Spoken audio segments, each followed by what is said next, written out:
Nope. I cannot hear you, unfortunately. I will preemptively await your hearage. Maybe it's you have the right microphone, perhaps, or maybe it's on my end, perhaps. Hold on. Oh, this. Say something now. Hello. Ah, there we go. Hi. This thing is a monster. I have a very hard time keeping track of all the knobs and dials. No worries. All right. I think we're good. We're set. Everything is recording pristine. Fantastic. All right. Ladies and germs, welcome back. Today, I have a very, very exciting episode for you all. We're talking with a real developer, in the flesh no less. We're talking to a real human being who has worked on a game that I have covered in the recent years. We finally got there. Please welcome to the stage none other than... How do you pronounce it? Torcado. that was such a bad... Hi, I'm Torcado. Torcado. I was always wondering, is it Torcado, Torcado? You know, I was kind of debating. Torcado. How you doing? Good. How are you? I am doing my best. Yeah. I'm working on a bunch of different things. You know, university life, you know how it is. Mm-hmm. But we're finally here. We have a guest. And just a quick introduction to you. What is it we're talking about today? Yeah, I mean, I'm a game developer. I've been a game developer for many, many years, since I was like maybe 12. I made a game called Windowkill. It's probably my most notorious game. And I think we'll be talking about that today. But yeah. Fantastic. Round of applause, everybody. Yeah. All right. So, I've covered this game previously, and I think it was a couple weeks ago, where I was just discovering the basics, the fundamentals. I was only discovering the pinnacle. I also covered this game, I think it was exactly a year ago, comparatively to now, where I forced all of my co-hosts at the time to play this game. That's awesome. Which was very fun. One of them loved it. They loved the concept. The other one was a bit of a rager. You know how it is. Yeah. This game can bring out the best and the worst in everybody that I've given it to. But in your own words, what would you describe Windowkill to be? What does it facilitate? What aspects, core fundamental aspects, were you kind of going for when you were making this game? Yeah, I mean, so the like 2-sentence summary I gave on Steam is it's a twin stick shooter where the game plays through windows on your desktop. But the core of the game was just that. So originally it was made for a game jam. It was a game jam that required you to make a game from scratch in 2 days. And the theme was limited space, I think. So in my head, the core of it was just I wanted to make a game where I thought it would be cool if the windows on your screen moved around and shrunk and whatever. And the actual gameplay itself was kind of secondary to that. But I found that this twin stick shooter shooting enemies as they come into screen facilitated that idea really well. I agree. I completely agree. The first time I saw the demo art for this, the specific like splash screen for this game, I was like, it's not actually like that, right? And then I played it and I was like, holy, this is like very, very well made. You made this game specifically with the Godot engine, and it's the one engine that I also use primarily when I'm making my own games.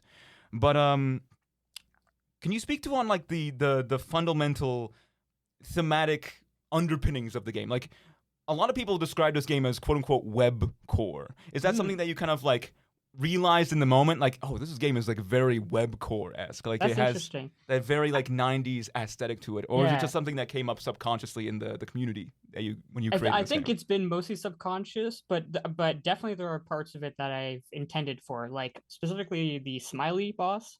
That is a direct reference to an old virus called "You Are an Idiot," which was, if you don't know about it, is this like website where you go to the website and then it just flashes this face on your screen, the same like smiley face, but a slightly redesigned, and then it like moves windows around, and so there was a direct reference there. There's also a reference to this old I don't know what it's called. It's like Desktop Destroyer or something. It's like from like 2005 or something. It's really old application where you can just like hammer and scratch your screen and and blowtorch on your screen and all of that.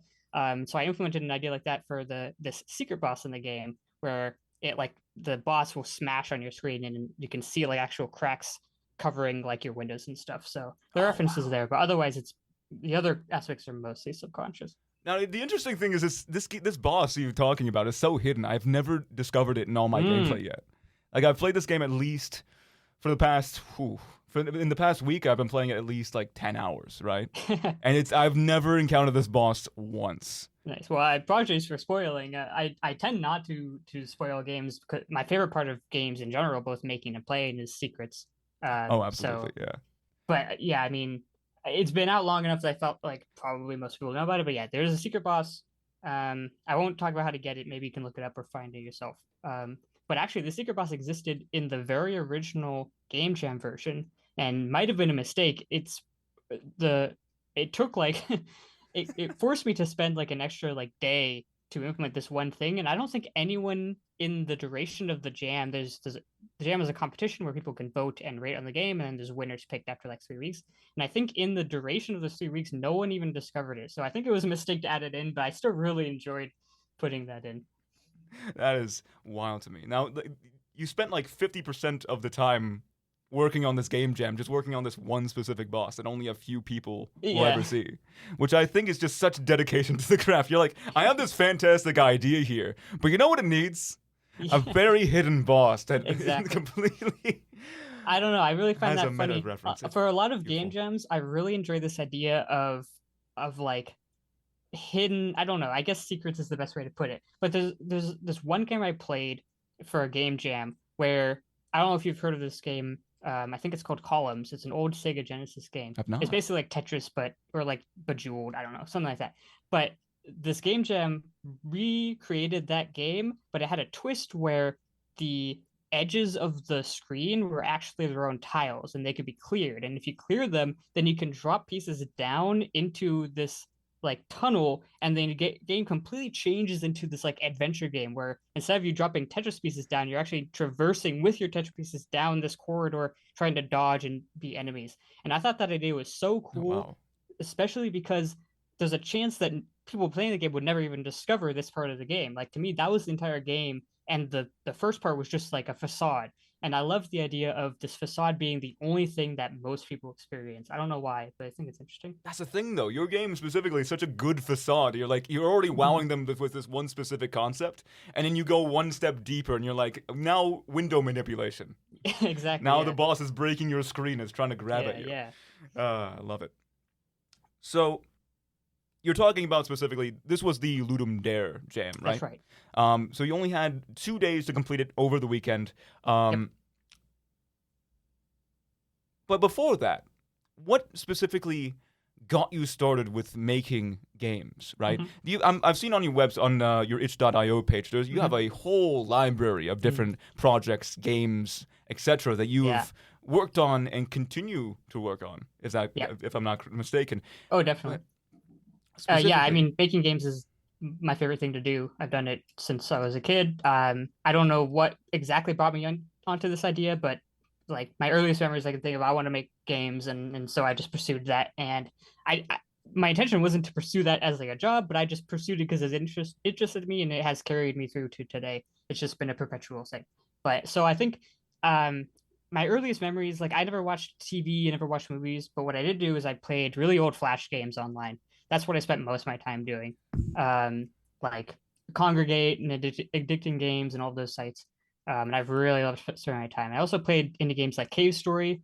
I reference that one a lot when people ask me what got me into games. So games like that, I think I play those games and I realized, oh, I could do something like this. And then I just started putting my intention into seeing if I could make silly things. I started playing around with Scratch really early on. I made some really yes. bad platformer games. Same. Um, yeah, Oh man. Yeah, I feel like Scratch and like a lot of these newer.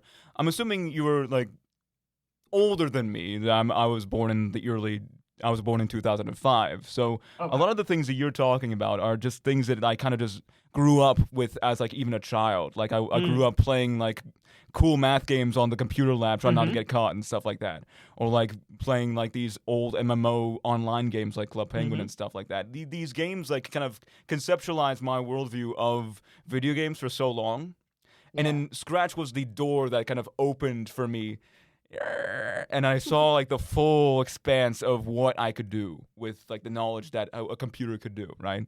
With Yeah. coding and stuff like that. Like that's the thing that I think that empowers most kids and most teens and even Yeah, for most like sure. adults to actually start coding.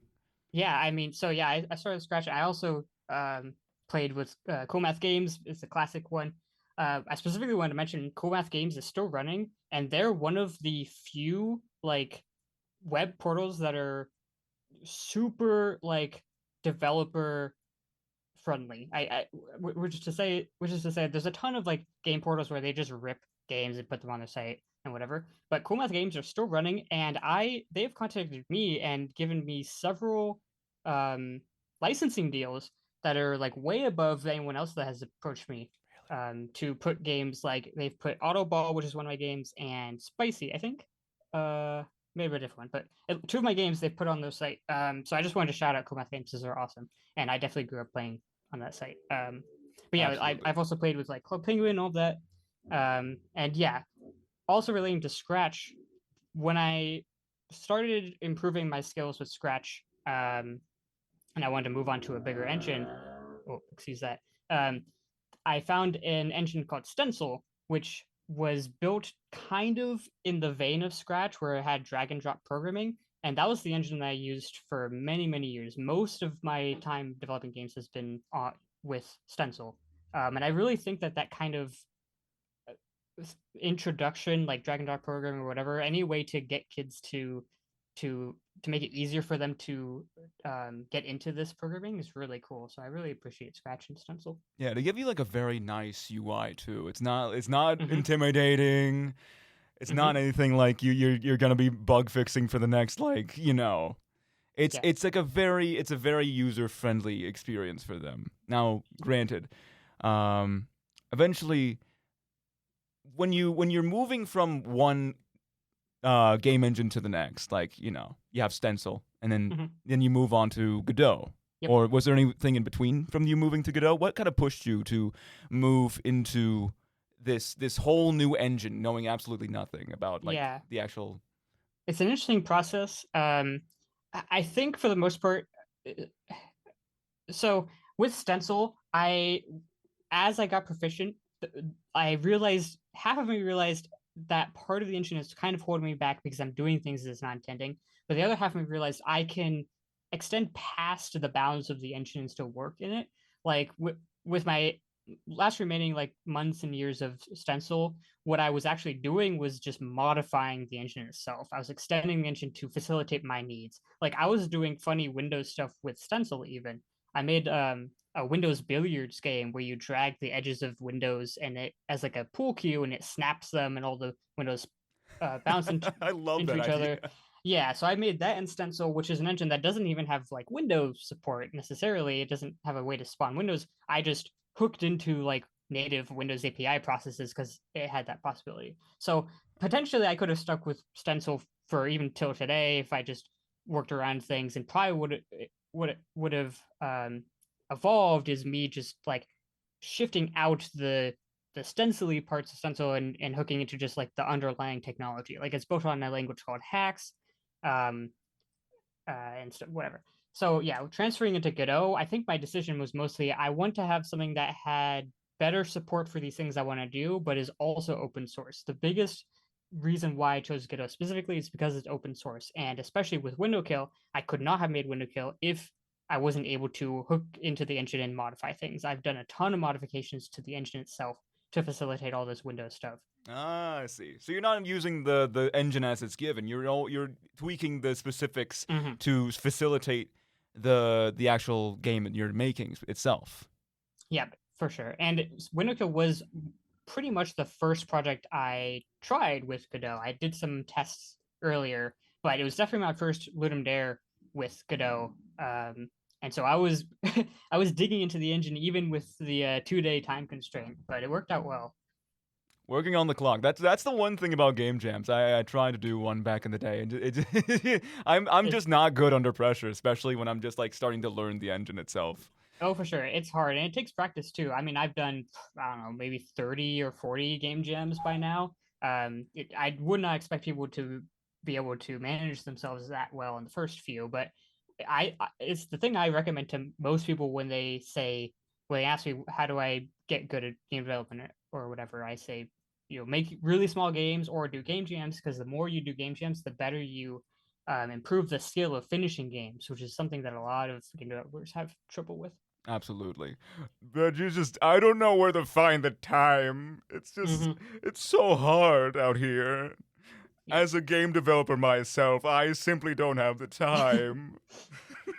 For sure. I mean, I do think games are one of the most time-consuming skills or hobbies, just because of how many different fields that are required to contribute to whatever you're working on. Exactly. It's not just labels and germs. Not at home. It's not just programming. No, no, no. Mhm. You gotta work on the user interface. You gotta work on the audio. Is it actually polished? The actual game design portion is actually what kind of keeps up a lot of your time. Would you agree? Yeah, I mean, I especially in a game jam, I usually spend at least the first day just thinking of an idea before I even start programming. Maybe not, maybe it's days too long, but definitely several hours I spend thinking and not touching the computer at all before I start. That is, yeah. I usually have the trouble of like me jumping in right away, and I realize I don't have like a fully fleshed out concept, Yeah. and then I kind of look at the walls, and I'm like, I built the box too small. I need, Hmm. I need to Yeah. go back to the drawing board. It's easy to paint So yourself into a corner, but that exactly. again, it's a skill you build up is having a full vision of what you're working on and then being able to continue from there. Oh man.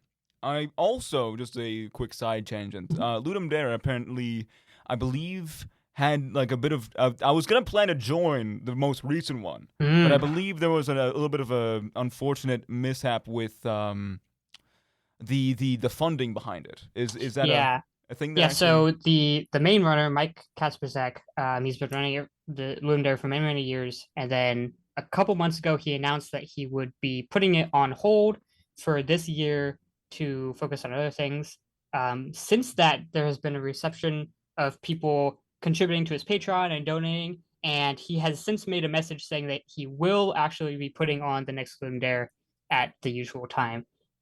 So the news may change again, but as far as I know, it will still happen in a couple months. I think I don't remember That's exactly when. fantastic. I'm Yeah. pumped because for the people at home, this is not just like a run of the mill game jam. This is something that's been going on since like 2002, I believe. Yes, This is very a long. I'm glad you know about it too. yeah. I try to do it every single time that it happens. I have a running streak of like 30, I think, or something. Um, it's the like one like cornerstone of my game development stuff is just doing the Ludum Dare every time it happens. I try to make time for it every time. I don't have 30 of anything. That's crazy. Oh wow! I mean, that's the thing. This game jam specifically is symbolic a lot in the indie development community. Like a bunch of Yeah. games came out of this game, Yeah. like including yours. Like Yep. there's Windowkill, there's Yep. Inscription, there's Hmm. even like Hollow Knight was inspired by the first development of a Ludum Dare project that didn't have enough time to complete. You know Right? what's really interesting with Hollow Knight is the original version of Hollow Knight was actually made in Stencil. Get out. That's Stencil is a crazy. Stencil is a very uh, not well known engine, and yeah, Hollow Knight was originally made and then they switched to Unity. But That's the thing. I mean, I don't think Godot was really that well known until the whole Appaloosa yeah, with that Unity. definitely pushed it into the limelight for sure. Well, I believe okay. So limited space. That was the theme you had to kind of work with, Hmm. right? So was there any ideas beforehand? Like you were talking about how you have a couple hours before you actually start working on it. Was there ideas you had beforehand before you were working on this project, or did you just say, I have this concept I had with the window billiard balls, and I was like, I want to see that through. You know, well, which one was it? would I you say? mean, for every Ludum Dare, I pretty much only start thinking of ideas once the theme is announced. I very, very rarely have a preconceived notion of what I want to make before the game starts, or before the jam starts. Maybe that's just part of what motivates me, but I do think it, in a way, leads to better ideas because I can better like generate thematically relevant games that way. But with Windowkill, yeah, it was an idea that I came up with after the theme was announced. With Limited Space, I mean, with every jam, I try to think of really unique ideas. Always try to make something that I haven't seen before. And so with Limited Space, I don't know what exactly brought me there, but at some point I considered windows shrinking, and I thought it fit well, and I wanted to make something that highlighted that. That I mean, you did it. To be fair, huh? I believe then like what how. Apologies for my ignorant question here, but how do you come up with ideas then? I mean, is it just something like is that you just fill in the void with, or do you just like ah, idea? well, like I said, it's another skill that you can build with practice. I I really really enjoy exploring interesting ideas through games. I love playing games exclusively because I enjoy seeing what kinds of ideas people come up with. I love making games because I love thinking of really funny mechanics and all of that. I have a GDC talk where I've given a lot of tips on my process on how to come up with unique ideas. But so I mean, there's several different strategies you could use to come up with ideas, but a lot of them revolve around like thinking of something and then just twisting it, or thinking of something and adding something, or taking away something they think is fundamental. Like I used Mario as an example in the GDC talk for a lot of examples. But with Mario, if you just have like a platformer where you move right and left and jump, you could twist it to something interesting by just taking away something fundamental. Like you can't move left. Now there's a whole game idea where you try to design platforming around not being able to move left. There's a bunch of consequences of that wouldn't result from anything, or not being able to jump, or I don't know, or adding something onto it. Like you can make Mario grow if you press the button instead of it walking, whatever. So I don't know. I Strategies see. like that help. Like just concepts like I feel like restrictions are probably the best way to come up with Mm-hmm. ideas then. Because like if you have like a full palette you can work with, you have the Yeah. whole stencil of colors with you. You're like, I don't know what to do with this. I had this. It's way too broad, right?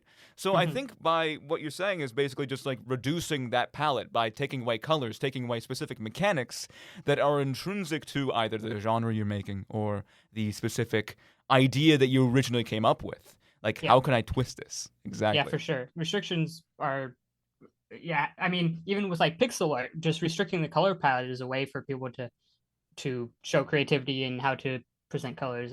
Yeah. I think there was like a two color game jam that I was thinking of joining, but I was like, Mm. I don't even know where I'm starting with this. This is like too much of a restriction. It's really I could funny. The first game on my itch page is actually a game for a game jam where it's not just two colors, but it's the entire screen can only be one pixel of two colors. I believe I Um, saw that. It was the one bit hunt, wasn't it? Or was it something it, else? it's Bitfinder. The first Bitfinder. one is this pink square. I think it's the worst game on my itch page, but I thought it was an interesting game jam idea because it's very restrictive. Huh. Would you And say there's a that lot of. Oh yeah, go ahead. would you say that like sometimes you add restrictions that are a little bit too much? Like sometimes when you add too much restrictions, like now Mario can't move left, now he grows, and now also the floor is completely lava, so you have to continuously skip while you're going Well, across. Is that like too much, or can you still make that work? you can phrase that kind of idea as something other than restricting. Like if you're adding like the floor is lava, then you could view that as not a restriction, but something you're adding. But either way, I do think that there's a limit, of course, to how much you can restrict an idea or how many ideas you can add. Um, a very common um, issue that game developers come across is scope creep, where they add too many ideas and now they can't possibly combine all of them in a timely manner before they give up on the project or whatever. So definitely there's a spectrum of how much you can add or remove to a game idea before it falls apart. Absolutely, yeah. I think there was a few times I remember specifically I was making like a tower defense game, and I was like, now this tower does this specific thing only when Mm, this happens. I believe the theme in this game jam I was working on was called malfunction.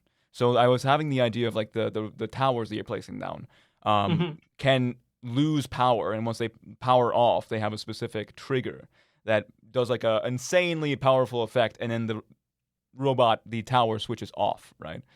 But I was thinking like, how can the player be able to memorize all these things?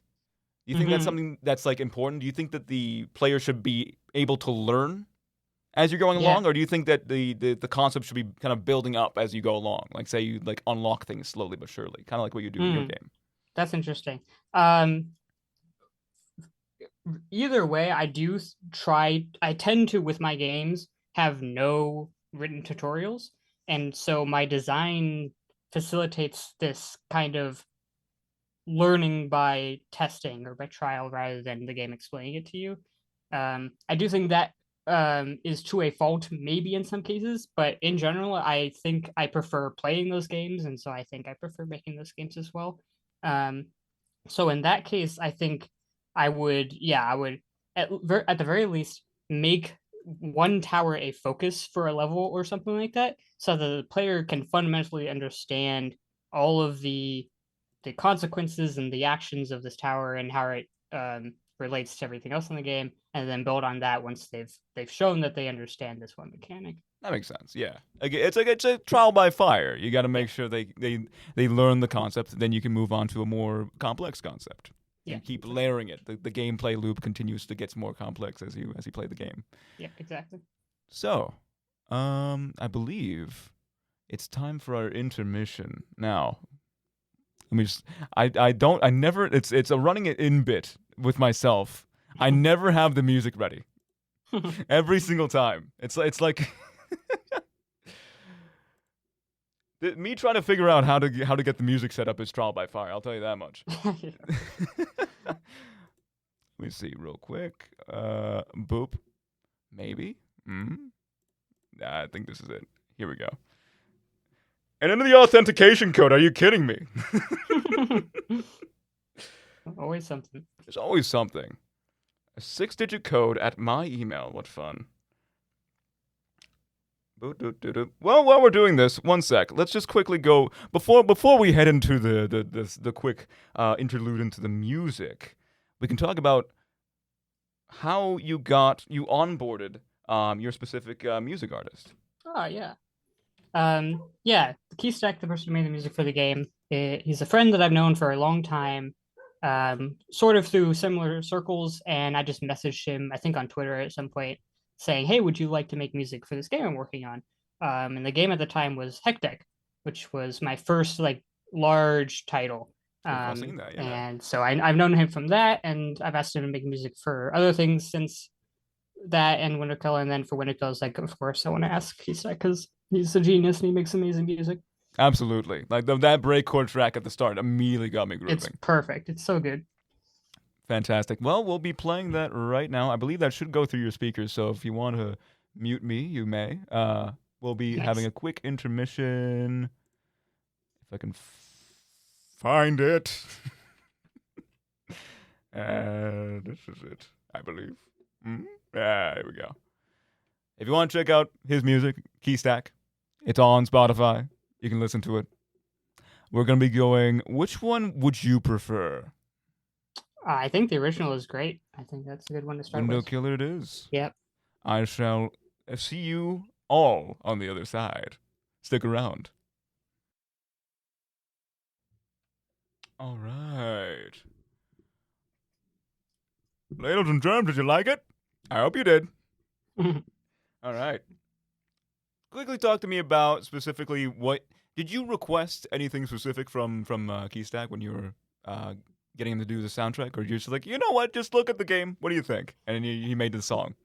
For the most part, I usually don't give too much direction, but I think I said, like, yeah, do something. I don't know. I think he suggested maybe breakcore-ish, and I was like, yeah, I think that would fit perfectly.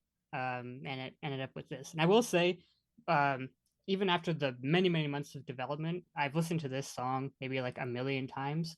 And even on the million first time, it's still great. I It still still enjoy hits listening the to exact same. I completely agree with you there.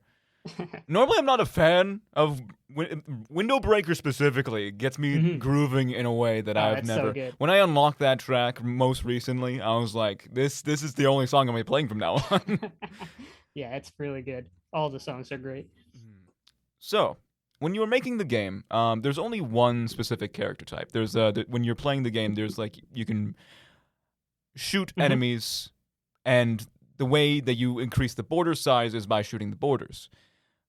Yep. But there's only one character type in the demo when you were making it for the game jam. Did you Yep. have the idea of increasing the roster in mind when Hmm. you were making it, or did you just like when you were slowly updating it, you're like, you know what, this needs more characters, so you just That's a good question. Yeah, the game jam came out, and it came out, and it was very well perceived. And I think immediately I was like, I need to make this bigger somehow.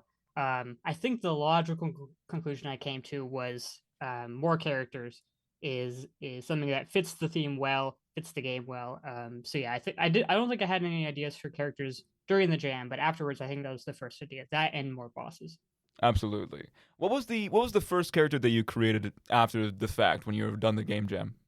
Oh shoot, that's a good question. I think it might have been Bastion, but I don't. It was either Bastion or Nyx, which is the character with the star like circle smacking thing. It's very hard to describe, but I think because I thought of the idea and it felt so interesting to me for some reason. I think that was the first idea I had. Yeah, now I'm remembering. I think Nyx was the first idea I had for a character. Was a weird like area of effect hitting character Yeah, for I some think I reason. remember what you're talking about. I don't play that one too much. Bastion is usually my go-to. That's Yeah, like, I'm Bastion just is big a old laser. very simple idea, very easy, and it's very fun. I mean, you're just shooting a instant shot laser at enemies. That's fantastic. I do love his special ability. It's just so much Yeah, fun.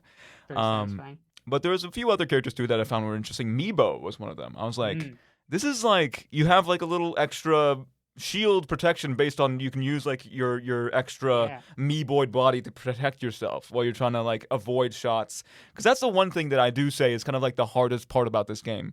You get to a point like say the 50-minute mark where you're like, Yeah, there's just so much on the screen right now. I can't even like process what's going on, and then you're dead in like 5 seconds. yeah, for So sure. it's Yeah, Meebo was the last one that I've implemented. That was the most recent content update added Meebo. And I'm glad you brought it up because I think it's one of the most interesting designs, especially for that point with the kind of the meat shield component of the character. Yeah, it definitely adds an interesting twist on the normal game loop with playing the character. exactly. I would say also because it's like normally there's no reason for you not to stop holding the shoot button, right? Yeah. You just keep firing on. But like in this case, you press it off just to make sure that your Yep. amoeboid body can regenerate itself, so you have more of a little buffer for you to Yeah. protect. It's Yeah, for very sure. And I'm glad ingenious. you picked up on that because the game again doesn't tell you this. It just drops you in. Oh So no, I'm glad I that spent it's like at least 30 minutes into the run wondering why my me boys were not generating. I was like, oh, you have yeah, to yeah. wait. Gotcha. Yep. It's all trial by fire, exactly what Yep. you said.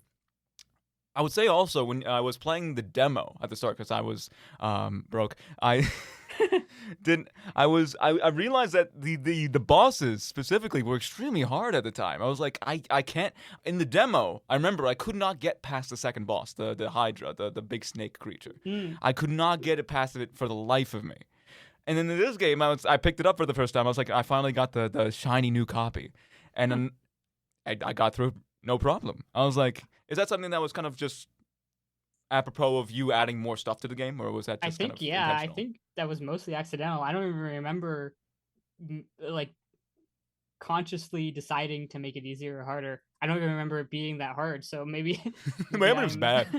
Maybe it was a I don't bad know. gamer. I mean, it's a very common trap for me, especially making game jam games where because I'm the person who's put the most time into it, I fall under this idea that it's too easy because I've become proficient at my own game. But when I put it out and people play it, everyone says it's too hard, and it's. I think the most common issue I run into with game jam games is it being too hard because I get used to playing it.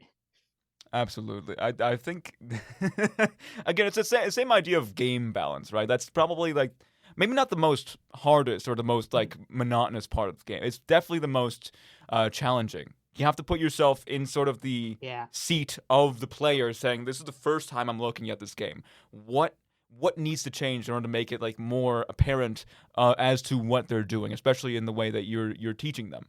Yeah, it's very hard because you can't just unremember mechanics or whatever. You have to somehow train your brain to empty out all preconceived notions of how something would happen or in the game or Exactly. whatever. You built this Frankenstein's monster. You have to make sure you can talk to it. Exactly. Oh man. But talk to me specifically about bosses. We were talking about the smiley specifically being a kind of reference to an old virus that went around. For some reason I had those two confused with the "I love you" virus. Those were the kind of two Ooh. that were just kind of like circulating in my mind, the most apparent anyway when I was growing up. Yeah, that was around the same time, I think, those two viruses anyway. But yeah, that kind of thing. And yeah, the first boss I added was the Spiker boss. I don't even think I gave it a name. Yeah, there was no unlock tab for the original Game Jam game, so I didn't have names for the bosses. I only had to think of that when adding the unlock menu. In the game, that boss is just called Boss One, and all the enemies are just triangle, square. There's a running joke actually that the pink octagon enemy that sticks to the size of the screen is called a hexagon in the code because I didn't plan on the design for the enemy until after I made that. So that's actually hexagon, even though That's it's wrong. But what is it actually called then? Is it just I mean, only the enemies and bosses that have names in the unlocks are like, I guess, officially named. But I think the reason for that is because I like seeing what people come up with names. Like even the purple money doesn't have a name, but it's fun seeing what people come up with for names for those kinds of things. Oh, it's an absolute treat. I think there would be a fantastic contest idea where like you donate all the money to charity. Like you get like $5 to put into like a raffle and you make up your own name for that specific what is hexagon? That's really funny. That would And be fun, yeah. But yeah, Spiker was the first boss I made. I don't know what brought me to that design. I was just thinking of, I don't know, a boss that shoots bullets that created a sort of bullet hell field, something interesting to dodge. And then the worm was the next boss I made, and that was one of my favorite moments developing the game. Throughout the development was making that worm boss. Actually, I streamed the development of that boss. I only did like one live stream development for the game, but I made that boss on the stream. It was really, really fun. I love how it moves around. even with the windows as well, I was like it's like going out of the windows, it's making Mm, own windows and then wrapping back around. It design wise, it just itches a specific niche that has never been really touched upon before, I'd say. yeah. Yeah, and that boss specifically, yeah, it goes outside of your screen monitor. And so people with multiple monitors, that's the first time where they realize, like, particularly where they realize that these windows are just normal windows on their monitors when the worm boss stretches on to a different monitor that they weren't even paying attention to. It's funny to watch streamers play and have that happen. Oh, absolutely. There was a few other bosses too. What would you say Mm-hmm. in the more recent updates? I believe there's been 4 bosses that were added. There was the orbs, there's the Yep. slime, there's Yep. a few others that I can't recall at the Yeah. moment. Yeah, those two. The miasma was the most recent boss Right. added. It's this like virus effect boss. That one is really interesting in the same way that Meebo's design kind of twists the core loop of the game. Miasma's design kind of twists the game in a different way, and it's in a way that I don't think most people will realize because again, it's not explained in the game. But how miasma works is when another boss spawns, if miasma is still moving around on the screen and they They come get in contact with that boss, it infected. infects the other boss. And when another boss is infected, what it does is it causes all of its attacks to kill normal enemies. And when those enemies are killed, they don't drop coins. So there's this I kind didn't of know that. double-edged sword of if you have all of your bosses infected, it means enemies are way less uh Profitable. yes, the enemies don't drop money, but they're also less dangerous because they are killed by the other bosses. You don't have to kill them. So if you are limited by how much money you can make, then it's bad to have your bosses infected. But if you're taking a lot of damage, then it could be good to keep those bosses infected because the field will be cleared of enemies, and you don't only have to like pay attention to the bosses. That's something I actually never noticed. I was like, why is there no enemies showing up? And it's just, it's another one of those like game design choices that you don't really notice until you point it out to somebody. And I'm just having that realization right now. That's crazy. Yeah, I think it's interesting in how it kind of affords the player their own choice by choosing which bosses to kill, because they could just choose to leave one of the bosses alive that's infected so that the infection can continue to spread, or they can choose to kill them all off if they want to continue building wealth. That is another one of those little. It adds another little loop onto the main gameplay loop that makes the game a little bit more complicated. I like it. Yep. Yeah. So, yeah. Go ahead. sorry, we're almost running out of time, but I'll let you finish your thought. No, that was it. I mean, the only other boss I was going to talk about was the slime boss, which is pretty simple. It's just a boss that splits into several other bosses when you Your kill it. iconic slime creature. Yep. Nothing quite like it. But let's quickly talk about before we wrap up here. Some of the other projects you're working on.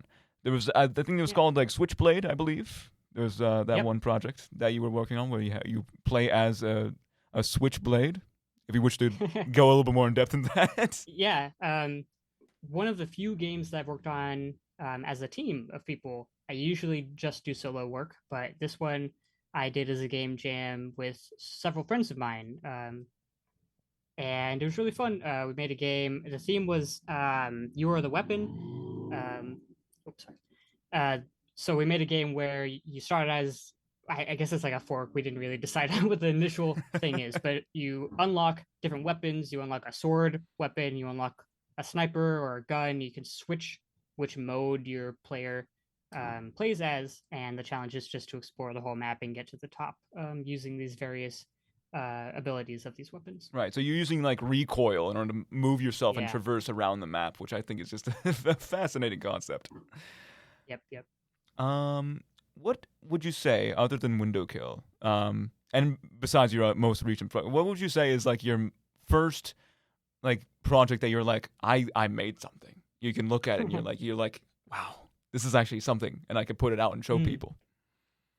That's a good question. I think Heck Deck is a good example for that. It's my first like major project. It's the first game that I put as a price on itch and Steam. It was my first Steam game, I think. That might not be true, but I'm pretty sure, yeah, Heck Deck was my first Steam game. But yeah, that's a project that took a year and a half or so to make. It's a bullet hell card game where all the bullets are cards and time only moves when you move. So you move on the screen, all the enemies shoot bullets in the forms of cards, and when you touch them, you take damage, but then you collect the card, then you can play it. So some cards have like a bullet you can shoot, or like a shield you can activate on yourself, or whatever. I'll have to discover more of your catalog. That sounds very interesting, and honestly, I believe that you know what, you're going places. I can already tell. I hope so. I appreciate it. No, I think that what you're doing in a lot of the space here is that this show is mainly designed to try to like upraise these like very small gems that I can just like see and hold. And your games like specifically aren't even that small. Like these games cover like hundreds of thousands of people's eyes. But like there's still like such a widespread audience that has no clue about these beautiful little gems that just exist under the surface. So I hope that whatever games you make in the future that maybe I'll get to interview again. And we're able to discuss more about game development. Yeah, and I really appreciate what you're doing. I love indie games. It's what I've surrounded my life with. I really love. There's so many cool ideas, cool little games, like on itch especially, that basically no one knows about. You can just click on browse latest games on itch, and you'll find something insane that you never would have found if you just played the same, I don't know, whatever game you've played for a billion hours. Exactly. That's what that audience. I'm talking to you now. Get off your Call of Duty and open itch. That's your homework. All right. Exactly. Yeah. It was a fantastic talk we had. If there's anything you would like to add, anything you'd like to plug, please, the stage is yours. Yeah, thanks a lot for having me on. It was really great. I really appreciate all of the time you're giving to indie games. I love indie games. If there's any call to action, it would just be to play more indie games, find really small developers and give their games a try. I'm constantly working on new stuff. I'm working on a secret project right now that I'm really excited about, but I can't really say more about it. Um, but I guess keep an eye out for that. I'll keep my eyes peeled, I'll tell you that much. And hope the audience does too. Yep, for sure. All right. Well, that is the show. I hope everyone had a fantastic week. I hope everyone at home is sitting comfy in their little couches or wherever you're doing. Study for your exams. You only have like a week, please. Don't make the same mistake I did. Well, I hope that everyone has a fantastic day, and I'll see you next week. We have another guest on the setup. It's going to be a game called Venba. I'm talking to one of the composers for that, so stay tuned, and have a great day. See you around. Bye.